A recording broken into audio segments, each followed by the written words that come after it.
నమస్తే ఓం గం గణపతయే నమః స్వర్ణలక్ష్మి నమస్తే అస్తు పరబ్రహ్మ స్వరూపిణి రాజ్యం దేహి ధనం దేహి సర్వకామాంచ దేహి మే. స్వర్ణలక్ష్మి అమ్మవారు ప్రతి ఒక్కరికి చక్కగా బ్రహ్మ జ్ఞానాన్ని ఇవ్వాలని, తద్వారా ప్రతి ఒక్కళ్ళు చక్కగా నవ్వుతూ హ్యాపీగా ప్రతి దాన్ని ఎంజాయ్ చేసే విధంగా ఉండాలని చెప్పేసి మనం అమ్మవారిని కోరుకుందాం. అంతేకాకుండా ప్రతి ఒక్కళ్ళకి చక్కగా రాజ్యం దేహి నాయకత్వ లక్షణాలని, ఒక అధికారాన్ని, పవర్ని, అథారిటీని అమ్మవారు ఇవ్వాలని, అలానే ధనం దేహి ప్రతి ఒక్కళ్ళకి విపరీతమైన ధనం ఇవ్వాలని, ఎక్కడుంటే అక్కడ ధనం ఉండాలని, ఆఫీసుల్లోనూ బ్యాంకుల్లోనూ ఇళ్లలోనూ ధనం శుభ్రంగా నింపుకొని ఉండాలని చెప్పేసి, అంతేకాకుండా సర్వకామార్థ సిద్ధి అనుకున్న పనులన్నీ అనుకున్న విధంగా అమ్మవారి ఇమ్మీడియట్లుగా నెరవేర్చే విధంగా మన అందరినీ ఆశీర్వదించాలని, అందరూ చక్కగా ఉండాలని చెప్పేసి అమ్మవారికి నమస్కారం చేసుకుంటూ, దానికి ముందుగా గణపతిని మనకి ధనాకర్షణ శక్తిని ప్రతి ఒక్కరికి ఇవ్వాలని చెప్పేసి మనం కోరుకుందాం. ఈరోజు టాపిక్ మనం చూసుకుంటే గురువు మారుతూ ఉన్నారు. ఎప్పుడు మారుతూ ఉన్నారు? జూన్ 2వ తారీఖున గురువు మారుతూ ఉన్నారు. అయితే ఏంటి, నాకు లాభం ఏంటి, గురువు మారితే ఏంటి, దానివల్ల నేను నాకు అసలు ఏంటి అని మనం ప్రతి ఒక్కళ్ళు ఆలోచించుకుంటూ ఉంటాం. గురువు వచ్చేటప్పటికి 5 రకాల 6 రకాల ముఖ్యమైన పనులు చేస్తూ ఉంటారు. గురువు చాలా రకాల పనులు చేస్తుంటారు. ముఖ్యమైనవి మన ఇండివిజువల్ లైఫ్లో మనకి ప్రభావం చూపించేది ఫస్ట్ వచ్చేటప్పటికి ధనం. ధన సంపాదనలో ఐశ్వర్యం కావాలంటే గురువు యొక్క అనుగ్రహం మనకు ఉండాలి. రెండోది సంతానం, పిల్లలు చక్కగా ఉండాలి, వాళ్ళు చదువుకోవాలంటే గురువు యొక్క అనుగ్రహం మనకు ఉండాలి. తర్వాత మనకి జ్ఞానం, అద్భుతమైన జ్ఞానం మనకు ఉండాలి. ఓకే, మనం చేసేది మంచినా చెడునా దాని గురించి లోతైన అవగాహన ఉండాలి. మనం చదువుకున్న జ్ఞానం మనకు ఉపయోగపడాలంటే గురువు యొక్క కృప మనకు ఉండాలి. అంతేకాకుండా ధర్మచింతన, మనం ఫాలో అయ్యేది కరెక్ట్ మార్గంలో ఉన్నామా, లేదంటే సన్మార్గంలో ఉన్నామా, లేదంటే తెలవకుండా వేరే మార్గంలో ఉన్నామా, రాంగ్ గైడెన్స్లో ఉన్నామా, రాంగ్ ఇన్ఫ్లుయెన్స్తో ఉన్నామా, ఇలాంటి యొక్క అన్ని విషయాలు మనకి గురువు ద్వారానే తెలుస్తుంది. ధర్మచింతన అంటారు. అంతేకాకుండా దైవభక్తి, టీచింగ్, ఇలా రకరకాల విషయాల్లో బంగారం, జ్యువెలరీ మనకి ఎలా ఉంటుంది ఏంటి, ఇలా ముఖ్యమైన యొక్క అంశాలు ప్రతి ఒక్కళ్ళ జీవితంలో గురువు మారటం ద్వారా మనకు ప్రభావితం చేయబోతుంటుంది. ఇది అయితే ఈ గురువు మార్పులో ఇంకా 2-3 ముఖ్యమైన ఇంపార్టెంట్ పాయింట్లు తెలుసుకోవాలి. ఫస్ట్, గురువు మిథున రాశిలో నుంచి కర్కాటక రాశిలోకి మారుతూ ఉన్నారు. ప్రతి సంవత్సరం గురువు ఒక్క రాశిలో తిరుగుతూ ఉంటారు, సంచారం చేస్తూ ఉంటారు. మిథున రాశి సక్సెస్ఫుల్గా 1 ఇయర్ అంతా కంప్లీట్ చేసుకొని ఇప్పుడు వాళ్ళు కర్కాటక రాశిలోకి వెళ్తున్నారు. అయితే కర్కాటక రాశిలోకి 12 సంవత్సరాల తర్వాత వచ్చి ఉన్నారు కాబట్టి ఈ యొక్క కర్కాటక రాశిలో గురు సంచారం చాలా ముఖ్యమైనది. ఎందుకంటే కర్కాటక రాశిలో గురువు ఉచ్చ స్థానంలో ఉన్నారు. మంచి చక్కగా ఈ సంవత్సరం అంతా పిల్లలు ఎవరు పుట్టినా కానీ వాళ్ళకి గురువు జాతకంలో ఉచ్చ స్థానంలో ఉండి మంచి యోగ్యతను ఇస్తూ ఉంటారని మనం చెప్పుకోవచ్చు. సో ఈ ఈ యొక్క ఉచ్చ స్థానంలో ఉన్న గురువు సంపూర్ణమైన ఫలితాన్ని, చక్కటి ఫలితాన్ని ప్రతి ఒక్కరికి ఇస్తూ ఉంటారు. అయితే వాళ్ళ యొక్క ప్రభావం 12 మనుషుల మీద ఉంటుంది. ఈ మనుషులందరూ 12 రకాల రాశులుగా విభజించడం జరిగింది. కొన్ని రాశులకి, చాలా వరకు రాశులకి అనుకూలంగాను, కొన్ని రాశులకు ప్రతికూలంగాను, కొన్ని రాశులకి సామాన్యంగాను ఉండే అవకాశం ఉంటుంది.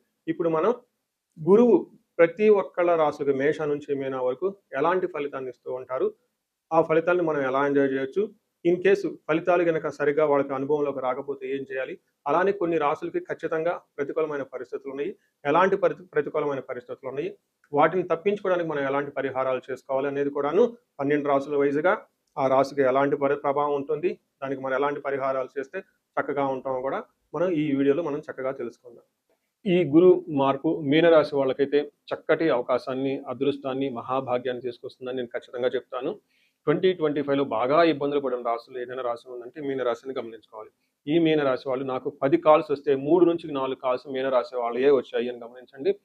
ఈ మీనరాశితో పాటు వాళ్ళ ఇంట్లో సింహరాశి ఉన్న, ధనస్సు రాశి ఉన్న, మేష రాశి ఉన్న, కుంభరాశి ఉన్న, ఆ ఇంట్లో ప్రాబ్లమ్స్ చాలా అధికమయ్యే అవకాశం ఉంటుంది. భార్యాభర్తలు దాదాపు విడిపోయేదాకా వెళ్ళిపోయిన సంఘటనల దగ్గర నుంచి పిల్లలకి తల్లిదండ్రులు బాగా దూరంగా ఉండే అవకాశం కూడా చాలా చోట్ల నేను కొన్ని కేసుల్లో చూశాను. ప్రేమించుకొని పెళ్లి చేసుకొని అప్పటిదాకా చక్కగా ఉన్న వాళ్ళు విడిపోయే అంత పరిస్థితులు దాకా వచ్చే పరిస్థితులు నేను చూశాను. లైఫ్లో అంతా సేవింగ్స్ 10 ఏళ్ళు కష్టపడిన డబ్బు అంతా బిజినెస్లో పెట్టి బిజినెస్లో కోల్పోయి లాస్ అయిపోయి మళ్ళా అటు బిజినెస్ చేయాలా లేదంటే ఉద్యోగం చేయాలా అనుకున్న వాళ్ళ దగ్గర నుంచి 40-50 బిజినెస్లు ఎన్ఆర్ఐలు చక్కగా అమెరికాలో రన్ చేస్తూ ఫ్రాంచైజీలు అవి సరిగ్గా లాస్లు వచ్చేసి సగం క్లోజ్ చేసుకొని మళ్ళీ ఇబ్బందులు పడుతున్న వాళ్ళు, ఇలా రకరకాల కేసులు రకరకాలుగా నాకు తెలిసిన విజయవాడ నుంచి వాళ్ళకి చాలా లారీలు ఉన్నాయి, ట్రాన్స్పోర్ట్లు ఉన్నాయి. సగం ట్రాన్స్పోర్ట్లు ఈ టైంలో వాళ్ళకి లారీలు లాస్ అయిపోయారు పార్ట్నర్స్ నమ్ముకోవటం వల్ల. ఇలా రకరకాల కేసులు అన్నీ నేను చూస్తున్నాను. అయితే ఈ మీనరాశి వాళ్ళకి వాళ్ళ గురించి చెప్పుకుంటూ పోతుంటే ఆ కాల్స్కి అది నాకు ఇంకా ఎంతో వస్తూ ఉంటుంది, ఫ్లోలో నేను ఎమోషన్ పడిపోతూ ఉంటాను. అలాంటి కాల్స్ అన్ని నేను కొన్ని ఇక్కడ పబ్లిక్గా చెప్పలేను, అన్ని రకాల కాల్స్ నేను ఉన్నాను.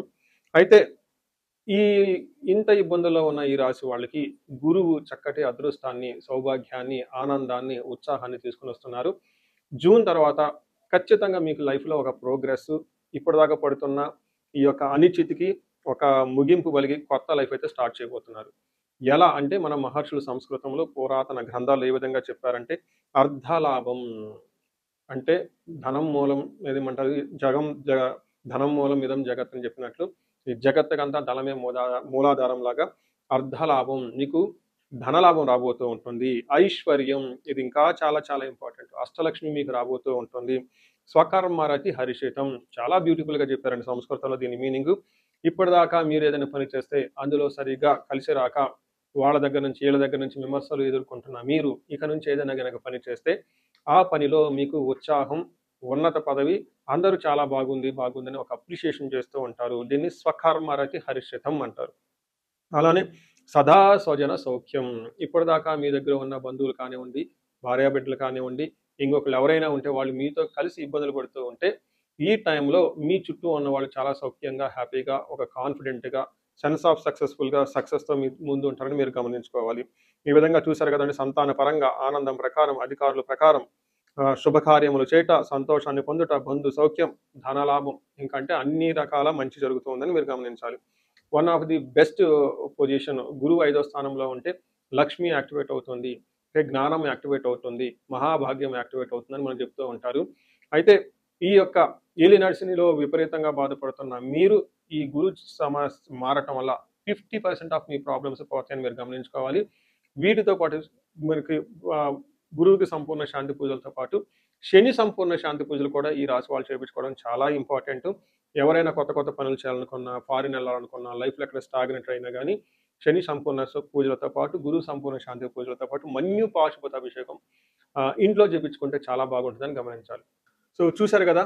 గురువు ఈ రాశి వాళ్ళకి ఎలాంటి అనుకూల ప్రతికూలాలు తీసుకొనొస్తున్నారు, ఫలితాలు తీసుకొనొస్తున్నారు, అనుభవంలోకి రాబోతున్నాయో ఈ జూన్ నుంచి 2027 జూన్ వరకు 2026 జూన్ నుంచి 2027 జూన్ వరకు ఎలాంటి ఫలితాలు ఉన్నారో మనం తెలుసుకుందాం. అయితే గురువు యొక్క అనుకూల ప్రభావం మన మీద ఉండటానికి మనం కొన్ని రకాల పరిహారాలను ఖచ్చితంగా చేసుకోవాల్సి ఉంటుంది. ఒకటి గురువుకి సంపూర్ణ శాంతి పూజలు చేసుకోవాలి. సంపూర్ణ శాంతి పూజలు అంటే ఏంటి? చాలా మందికి అవగాహన ఉండదు. గురు గ్రహానికి మన శాస్త్రాల్లో, గ్రంథాల్లో ఏదైనా గనక ఒక గ్రహం మనకి సరిగా అనుకూలించకపోతే ఆ గుర ఆ యొక్క గ్రహం యొక్క మనం ప్రతికూల పరిస్థితుల నుంచి అనుకూలంగా మార్చుకునే ప్రక్రియ ఉంటుంది. దీనికి పరిహారాలు అంటారు. మనకి శాస్త్రాలు ఏ విధంగా చెప్పారంటే గురువుకి జప సంఖ్య 16,000 సార్లు చేయాల్సి ఉంటుంది. అధిదేవత, ప్రతిది దేవత ఇంకొక 3,000, 2,000 సార్లు చేయాల్సి ఉంటుంది. సుమారుగా గురుగ్రహానికి ఇటు అటుగా ఒక 20,000 సార్లు జపం చేయాల్సి ఉంటుంది. అలానే గురుగ్రహానికి తర్పణం చేయాల్సి ఉంటుంది. గురుగ్రహానికి దానం చేయవలసి ఉంటుంది. గురుగ్రహానికి హోమం చేయవలసి ఉంటుంది. ఇలా ఈ 4 రకాల ప్రక్రియలను ఎవరైతే చేస్తారో గురుగ్రహ సంపూర్ణ శాంతి పూజలు అంటారు. అయితే ఇండివిడ్యువల్‌గా వాళ్ళు చేసుకోవటం కష్టం కాబట్టి సద్బ్రాహ్మణుల్ని, దేవాలయాల్లో ఉన్న పండితుల్ని, లేదంటే గురువు యొక్క మంత్రాన్ని తీసుకొని వాళ్ళు కొన్ని లక్షల సార్లు, వేల సార్లు ఉపాసన చేసి చక్కగా సాధన చేసిన వాళ్ళ దగ్గరికెళ్తే ఆ మంత్రం వాళ్ళ ద్వారా సిద్ధించి గురువు యొక్క అనుకూలం మీకు అనుకూలంగా ఉంటుంది. ఇది కాకుండా గురువుకి సంబంధించిన దేవాలయాలు అంటే మేధా దక్షిణామూర్తి కానివ్వండి, లేదంటే హయగ్రీవ సంబంధించిన దేవాలయాలు చక్కగా విజిట్ చేయడం చాలా మంచిది. ఇంకా ముఖ్యంగా గురు గ్రహం యొక్క శాంతికి మీరు ఆశ్రమాలు చక్కగా విజిట్ చేయొచ్చు. భగవద్గీత, పురాణాలు, వేదాలు, వేదాంతాలు ఇలా యాన్షియంట్ స్క్రిప్చర్స్ పురాతనమైన గ్రంథాలను తెలుసుకొని అర్థం చేసుకుంటే చాలా బాగుంటుంది. గురుగ్రహ శాంతి గురించి ఇంకొకటి ముఖ్యమైనదంటే మీకు చదువు చెప్పిన గురువుల్ని వాళ్ళ దగ్గర ఆశీర్వాదం తీసుకోవడం చాలా ఇంపార్టెంట్. సాధువుల్ని తర్వాత మీ ఇంటికి ఎప్పటి నుంచో అనాదిగా ఉన్న పురోహితులు, బ్రాహ్మణులు వాళ్ళు మీకు మంచి చెడు చెబుతుంటారు. అలాంటి వాళ్ళని మీరు సత్కరించడం, గౌరవించడం, వాళ్ళకి దక్షిణలు ఇవ్వటం ఇవన్నీ చేస్తే గురువు యొక్క గురు గ్రహం యొక్క అనుకూలం మీకు అనుకూలంగా ఉంటుంది. అంతేకాకుండా గురువు యొక్క అనుకూలమైన పరిస్థితులకి మీరు గురువులకు సంబంధించిన దత్త చరిత్ర చదువుకోవటం ఇంకా చాలా బాగుంటుంది. ఇంకా మీరు ఆశ్రమాలలో కనుక కొన్ని రోజులు కనుక టైం స్పెండ్ చేయగలిగితే అక్కడ యోగా చేయటం, మెడిటేషన్ చేయటం ఇవన్నీ చేస్తూ ఉంటే గురు గ్రహం యొక్క బలం పెరిగి ఇప్పటిదాకా మనం చెప్పుకున్న పరిస్థితుల్ని చక్కగా ఇంకా మంచి అద్భుతమైన రిజల్ట్ వచ్చే అవకాశం ఉంటుంది. ఇన్ కేసు ప్రతికూలమైన పరిస్థితులు ఉన్నా కానీ ఆ ప్రతికూలమైన పరిస్థితులను అధిగమించి చక్కగా లైఫ్ అంతా ముందుకెళ్ళడానికి అంత అవకాశం ఉంటుంది. ఈ సంవత్సరం ఈ గురువు యొక్క కర్కాటక రాశిలో ఉన్నంత వరకు 12 రాసుల వారికి చక్కగా అష్టైశ్వర్యాలు కలగాలని, భోగభాగ్యాలు కలగాలని చెప్పేసి చక్కగా ఉండాలని చెప్పేసి నేను కోరుకుంటున్నాను. నమస్తే.